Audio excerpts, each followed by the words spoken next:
offenses against women, let me mention that there have been abuse of the social media attacking women, particularly through the social media, particularly the ZRP commissioners.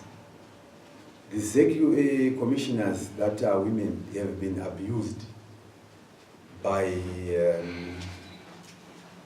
some political parties, by some individuals. We have reports that we have taken and we are investigating. There have been a very serious abuse of women. And we are quite concerned as police officers why our people are abusing women to that extent. And we are appealing to our people, to our Zimbabweans, to say, let us respect our mothers, our sisters. They deserve that respect. It's quite, it's uncultural in our Zimbabwean culture for women to be abused to that extent. The abuse of the social media is an offense that has not been manifesting itself for some time. We have realized it getting more pronounced towards these elections. And we are saying to our people, it is an offense to commit an offense through the WhatsApp, to abuse women, to abuse each other through the WhatsApp. As I speak now, we have had 3 taken to court that have been abusing the social media, committing offenses. And out of those 3, all of them, they are in custody.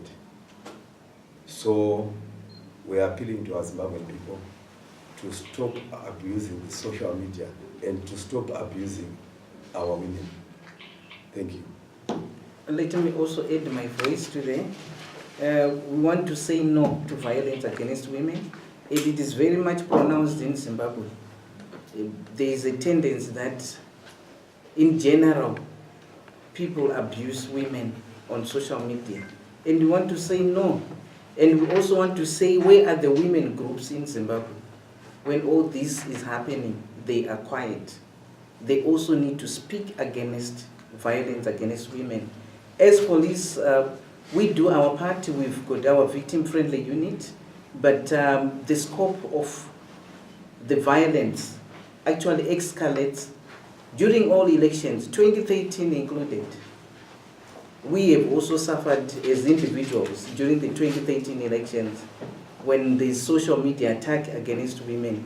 And a lot should be done in terms of raising awareness so that people understand that women are also equal participants in everything, be it in politics, be it in their employment. Our laws are very clear. We are all equal and we should all be accorded the same respect that is given to both men and women. And let's all fight against that violence against women. I'm sure somehow, sometime we'll get there and ensure that people understand that women equally have a responsibility to build their own country. And if we have our leadership respecting women, I believe everyone else should also respect women. So women. Has there been a decrease or an increase in terms of violence against women? No, the past election and this one? The past election, in my view, it was not much publicized as opposed to this year, but the simple reason is that social media is now more prominent. In 2013, there was less social media interaction. There was, yes, but basically it was not as it is right now. There is more activity on social media. Back then they were using telephones.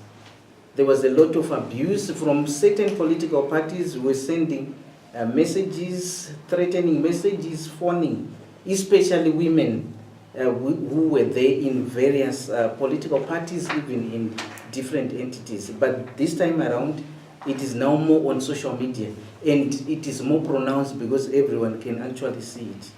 So there's a need to educate everyone about the use of social media and the need to respect women. We are your mothers, we are your sisters. And each man here knows there is a woman somewhere who is important in their lives. So it is very important. I think after these elections, we really need to sit back and look at how we can educate not only the women themselves who have suffered, but to educate especially the men and women in our society. And it also begins with educating even the youngsters. If you grow up also in a family where there is abuse, that child as a man, when he grows up into a man, he also becomes abusive. When he looks at a woman, he thinks the woman is irrelevant and that woman should be maybe in the home. And this is maybe the mentality that we also need to address, especially you in the women organizations or the men organizations as well. But I would also want to know what form of violence is being perpetrated against women.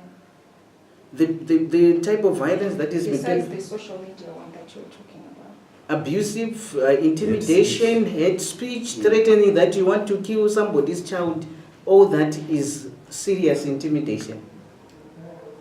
And that is not acceptable at all. And why doesn't it also happen to men? Why can't they send messages to men and say, I'm going to kill your child? It only happens to women. And there's some serious discord in the way men perceive women. So there's need for all of us, especially you, the media people. You've got a responsibility to educate everyone in our society so that we make a change, we make a shift in the mindset of everyone in our society.